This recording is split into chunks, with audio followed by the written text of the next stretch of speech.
Bonjour. Il y a eu un peu de chauvisme là ce matin en mettant des photos de leur lieu d'habitat. Donc moi, je vais commencer. Donc, euh, alors d'habitude, je me présente en disant que je viens du bout de la départementale la plus à l'ouest de France. C'est la 789. Mais bon, actuellement, c'est plus le 987. Donc on va juste inverser les chiffres. Donc c'est la Polynésie française. Voilà. Donc moi, je m'appelle Ronan et je travaille au pôle TIS de l'Université de la Polynésie française. Alors moi, je suis Solène, je suis très heureuse de vous retrouver après 4 ans d'absence, puisque je précédais Ronan en Polynésie française. Avec mon équipe, on a monté ce pôle TIS là-bas. C'était mon environnement quotidien pendant 4 ans. Ça fait rêver. Donc aujourd'hui, je suis à Mulhouse, à l'université de Haute-Alsace, au Learning Center. Et donc, on va vous présenter nos dispositifs de parcours hybrides avec individualisation des parcours, personnalisation et badge. Alors, d'abord le contexte. Donc, l'université de la Polynésie française est une université insulaire. Donc, on peut voir, si vous voyez sur le schéma, parce que j'ai pas de retour. Ouais. Et, donc, voilà.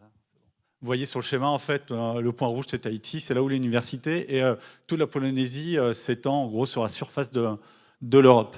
Donc, ce contexte, il implique quand même des contraintes d'accessibilité aux étudiants de Tahiti et des autres îles de la Polynésie française, sachant qu'on a environ 25% des étudiants qui sont issus des autres îles de la Polynésie française.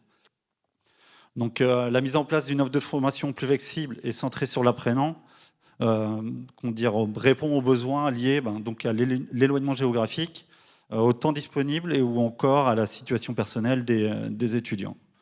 Donc l'université a mise notamment sur le levier numérique pour renforcer l'attractivité de ces formations et de favoriser la réussite des étudiants, et aussi alléger la pression des salles de cours. Donc, juste pour compléter, on était aussi au niveau du contexte en plein lancement de la politique de valorisation en fait, du travail numérique des enseignants. Et donc, on a mis en place tout un référentiel horaire pour valoriser en fait, ce travail. Et dans ce cadre, on a mis en place une dizaine d'unités d'enseignement en mode hybride. Donc moi, j'ai fait tout le parti travail avec l'enseignant, avec les enseignants, parce qu'on en a eu plusieurs. Donc travail sur, en premier lieu, on a d'abord relevé quelques défis, parce que c'était nouveau, spécifiquement là-bas, parce qu'on a créé le pôle numérique, donc ça n'existait pas. Les défis de se mettre à la place d'eux pour les enseignants, changer de posture, parce qu'on n'est plus du tout dans les mêmes sphères qu'ils connaissaient, et puis fonctionnement de cours complètement faire autrement. Donc on est parti sur les compétences, on est parti avec eux au niveau de la méthode sur le profil attendu des étudiants en sortie de module. Donc ça aussi, c'était un gros travail avec eux, de se reconcentrer sur qu'est-ce que je veux qu'ils sachent faire à la fin de mon module. Et donc là, dans cet exemple-là, par exemple, qu'on va vous montrer, c'était savoir reconnaître en histologie des tissus. Donc est-ce que c'était des tissus nerveux, des tissus épithéliaux, etc. Voilà pour le profil de sortie. Après, on a rencontré les modalités d'évaluation. Donc pareil, il a fallu gérer ça avec les enseignants. Donc le choix de modalités. On a travaillé sur tous les... on va le voir sur les activités pour mettre en place donc, tout le travail en ligne dans le contrôle continu de ces unités d'enseignement. On a fait un gros travail sur les ressources et activités. Donc pour les ressources et les activités, on a mis en place 2 modes. Un mode tournage dans les amphis des cours et après gros travail de dérochage pour créer le parcours. Et les création des capsules vidéo en autonomie via une formation avec l'outil Captasia. Et pour les activités, on a mis en place des forums, des QCM de mémorisation et de compréhension, des tests d'auto-évaluation et des tests d'évaluation qui comptent pour la note de contrôle continu. Donc on a conçu les parcours avec eux, on a réalisé les ressources et les activités avec eux, donc Renan poursuit ce travail. On a travaillé sur la mise en ligne avec eux, on a mis en place des outils de suivi pour suivre du coup leurs étudiants pendant ces cours-là en ligne et des stratégies d'accompagnement, et on a travaillé sur l'évaluation de ce dispositif. Donc en fait, on a mêlé 3 expertises. On a mêlé l'expertise disciplinaire de l'enseignant pour trouver les activités pertinentes dans ses parcours. On a travaillé avec notre expertise technopédagogique pour justement créer ces parcours et définir les étapes. Et on a en plus le volet, on va dire, multimédia, donc pour le travail de tout le travail vidéo, enrichissement des capsules. Donc voilà, on va vous montrer ce que ça donne, parce que c'est ça le plus important. Donc la plupart des cours se composent quasiment des mêmes items. Donc on a le premier, c'est l'introduction. Donc il y a souvent une introduction texte pour présenter un peu le contexte du cours, comment la notation, comment il va s'articuler tout au long du semestre. Donc là, il y a un mode texte, mais pour un enseignant, on a le cas dans un cours de droit. Donc l'enseignant, il est complètement en distanciel et en métropole. Donc il est totalement en distanciel sur une partie de cours, mais il arrive à la fin du premier cours en présentiel sur la Polynésie. Donc on a mis en place des vidéos où il présente vraiment le cours. Donc l'utilité de la vidéo là pour présenter le cours, c'est que les étudiants ont un contact physique, visuel et auditif de la personne, quoi. Ils savent qui est leur prof. C'est pas totalement, on va dire, totalement virtuel. Ils peuvent mettre une tête en fait sur leur enseignant. Donc après, on va retrouver des cours qui sont souvent en vidéo avec des tests associés. Donc on utilise un séquençage de cours de 10 à 20 minutes, une durée pas trop longue pour pas trop perdre l'étudiant. Donc l'intérêt de la vidéo, c'est que l'étudiant, il peut lire la vidéo, revenir, et en fait, il est vraiment maître de sa consultation, quoi, hein, de la vidéo, de son apprentissage. Donc à chaque vidéo, il y a un test associé pour là vraiment mesurer les acquis en fait, même pour valider ses acquis, pardon. Donc il a des tests, pardon. Donc il y a un test pour valider ses acquis, et donc une fois qu'il a réussi ces tests, il peut passer à la vidéo suivante. Donc comme ça, il progresse en fonction de ses acquis tout au long de ce parcours.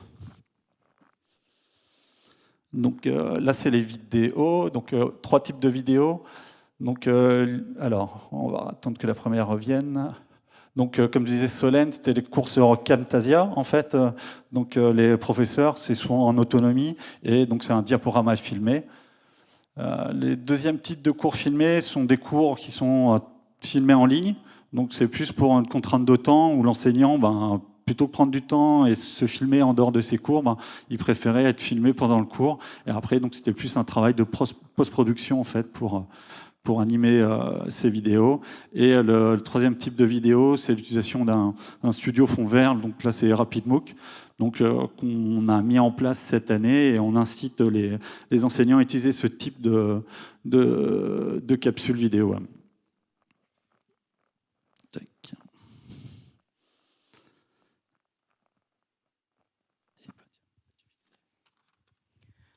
Alors, pour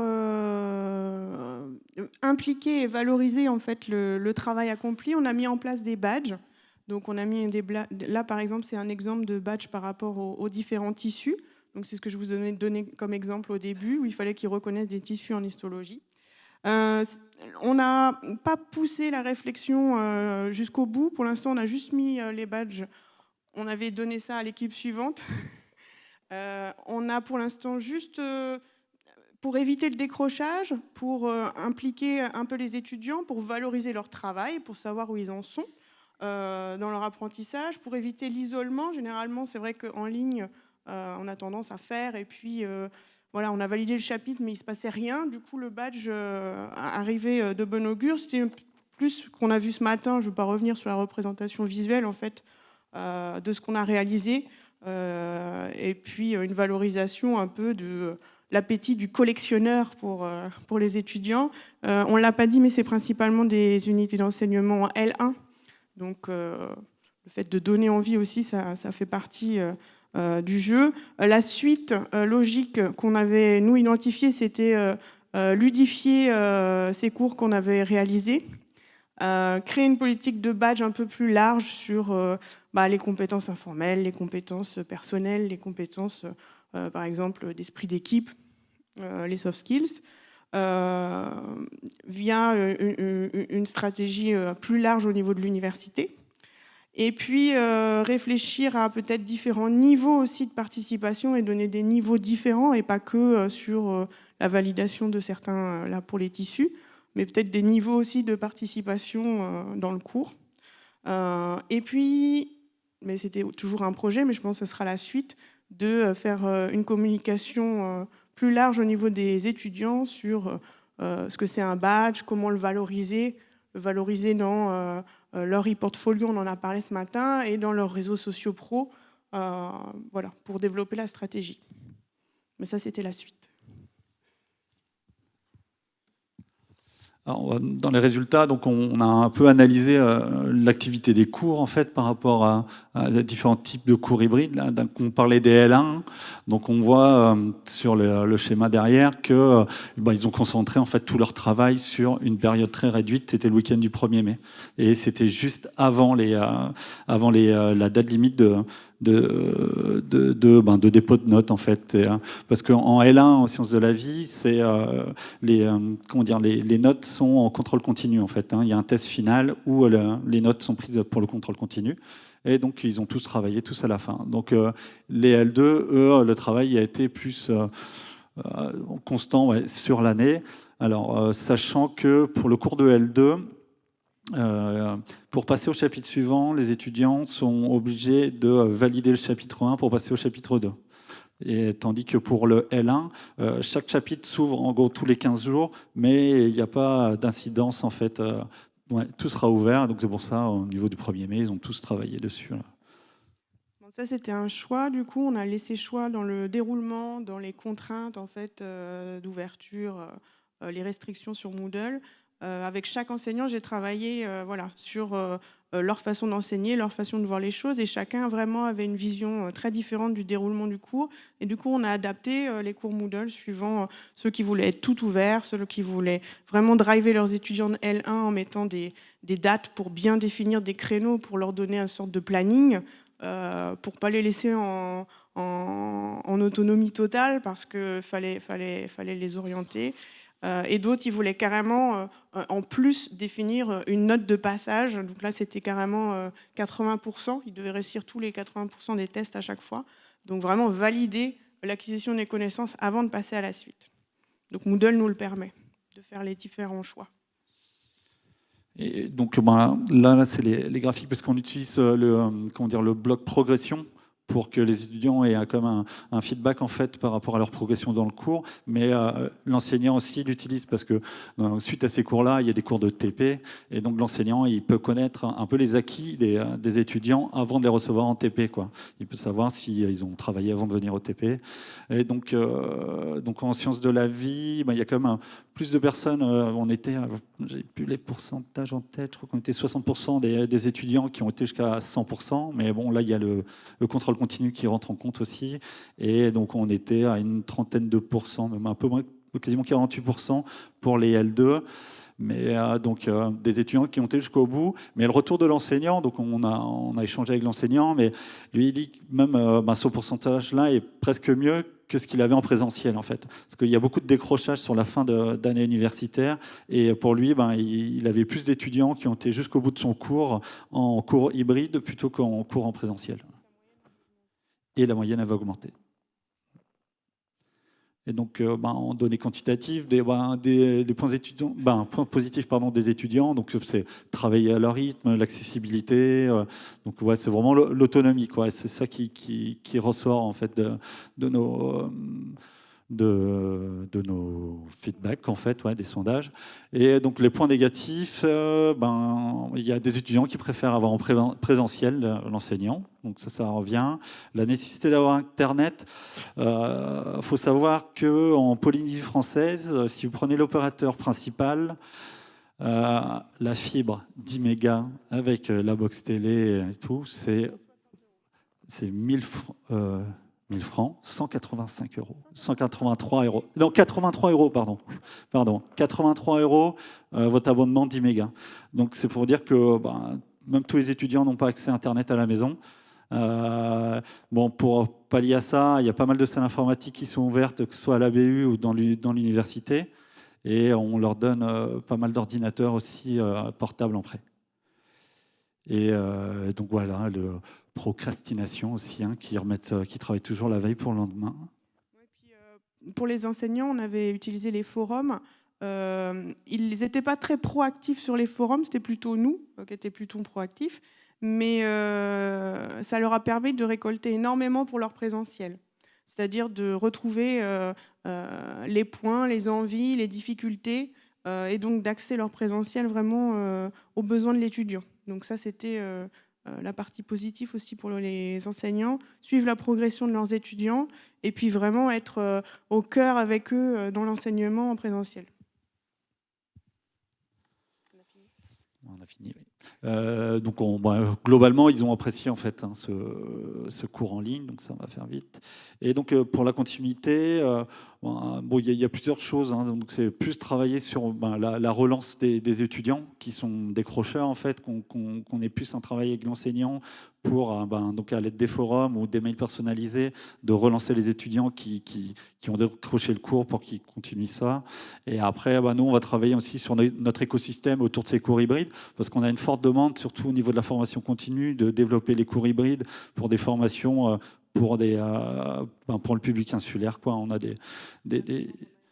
on a le BIA, en fait, le brevet d'initiation aéronautique, où on a des élèves qui venaient de l'île, même des collégiens qui venaient à l'université pour suivre ces cours-là, avec les parents qui attendaient 2 heures sur le parking le soir que les cours soient finis. Donc là, on a mis 60 heures de vidéos en ligne là, qui ont été tournées dans le studio. Là, c'est le c'est un rapid MOOC. Et donc, au final, sur ce cours-là, les étudiants en ligne ont eu 80% de réussite, et le moment enseignant, ils se déplacent dans les écoles et ils ont eu 60% de réussite. Donc voilà, là c'est le premier résultat qu'on a eu. Donc ouais, c'est finir notre écosystème avec le studio vidéo, Espadon, donc c'est le nom de notre Moodle, et Pod en fait, pour développer tout ça. Et oui. Et donc dans le SDN de l'université là, qui va être mis en place l'année prochaine, universitaire. Donc il y a un projet de mettre en place des tiers-lieux universitaires, donc c'est l'université en dehors des murs, pour donner accès aux ressources, on va dire, informatiques et, de l'université aux étudiants qui soit ne pourraient pas venir, ou soit qui voudraient assister aux cours à distance. Et aussi penser à travailler au niveau des tablettes ou de l'application Moodle, en fait, pour pouvoir mettre tous les cours avec les tests, les vidéos sur une tablette et pouvoir faire les cours, les tests en dehors. Et une fois qu'ils reviennent à l'université, de synchroniser tout ça avec notre serveur Moodle. Ouais. Donc voilà. C'est bon. Et bon, voilà, le code de klaxon. Maruru. Ça veut dire merci.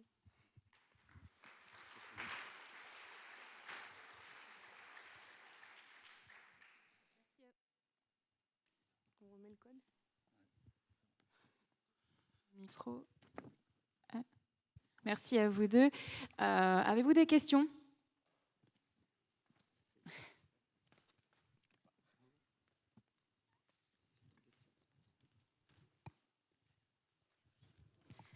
Yorana.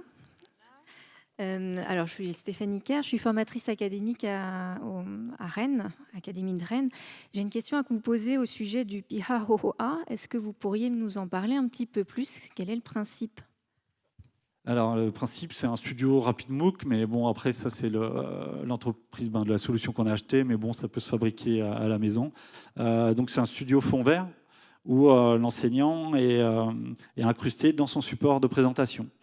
Donc l'intérêt de ces vidéos-là, déjà de la solution, elle est hyper simple à mettre en place. Donc il y a un temps d'apprentissage pour passer devant l'écran, en fait. C'est comme une Miss Météo. Voilà, il faut prendre le temps de s'habituer à être face caméra. Et donc pour la simplicité de la solution, c'est Rec Stop. Et vous êtes intégré dans votre solution, dans votre diaporama. Et l'intérêt, on va dire, pédagogique, c'est que sur ce type de vidéo-là, on parle directement à l'étudiant. C'est pas comme un cours où c'est filmé en ligne, un cours filmé en direct. Souvent, l'enseignant, il fait des allers-retours sur certaines notions, il va reprendre ce qu'il a repris du cours précédent, il va aller un petit peu plus vite, répondre aux questions. Et bien là, vous êtes direct, plus concis en fait sur votre capsule vidéo, et vous allez directement à l'essentiel. Et aussi le fait de regarder la caméra en face, l'usager a vraiment l'impression que vous le regardez, que c'est un cours personnalisé, quoi, particulier. Pardon. C'est bon ? Ouais. Merci. D'autres questions ?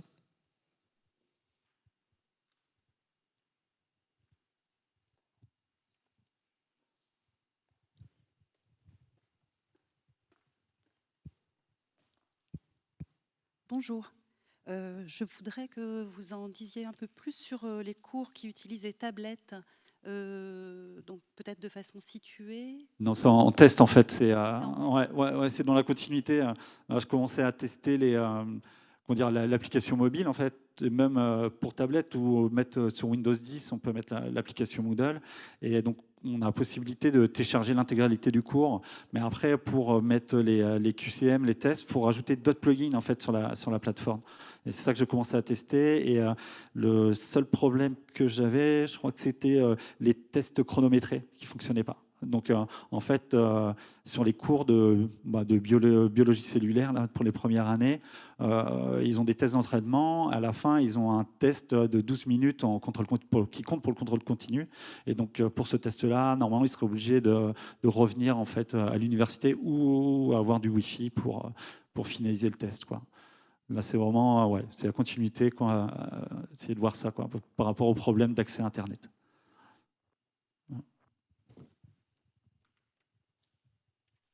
D'autres questions ?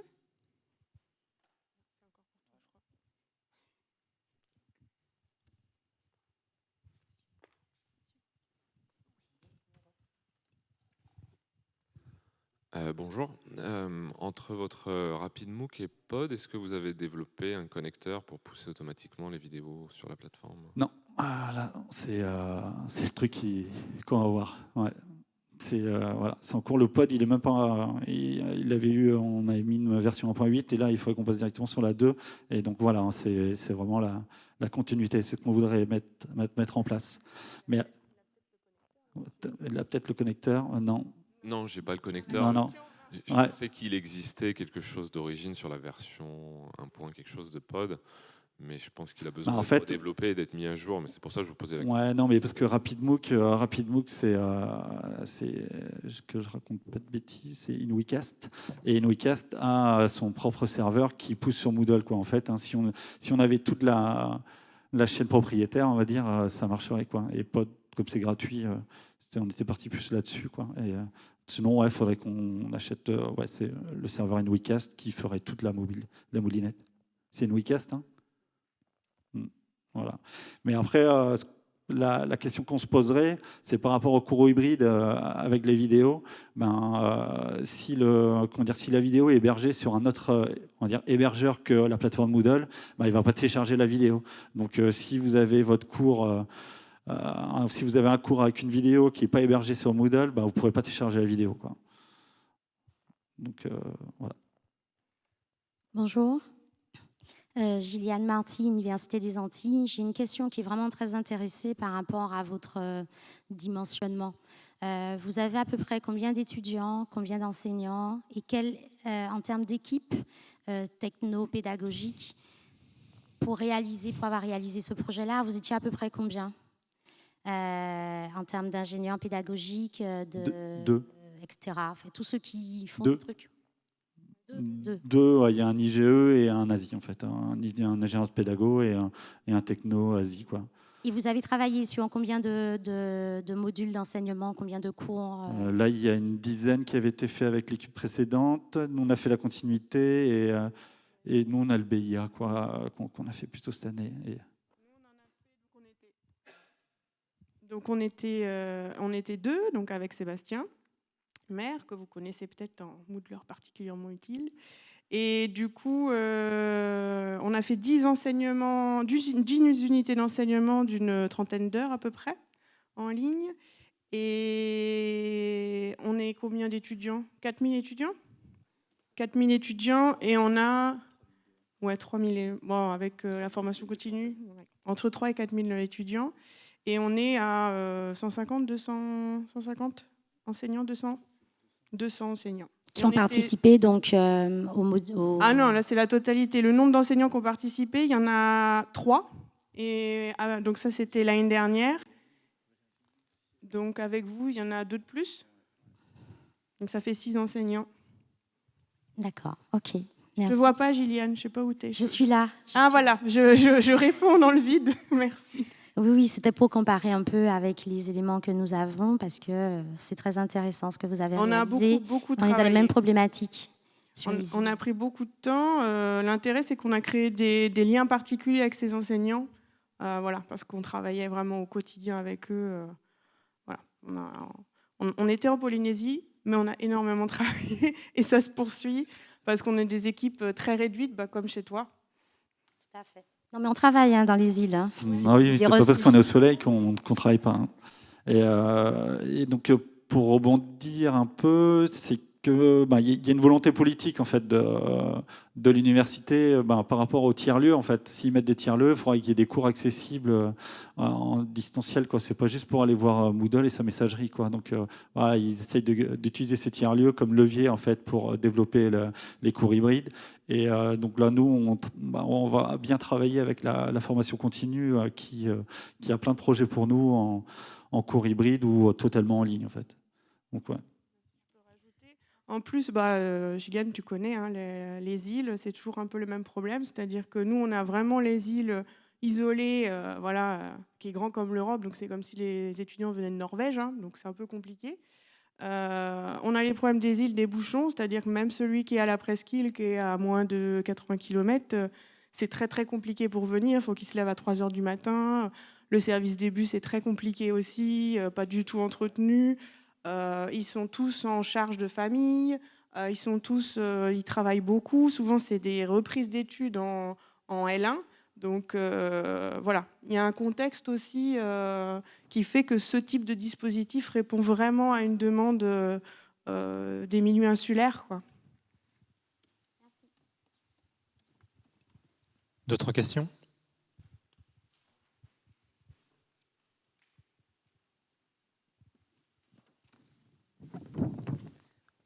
Je vais vous rappeler le code Klaxoon. Alors le code c'est Z, M, P, S, D, U.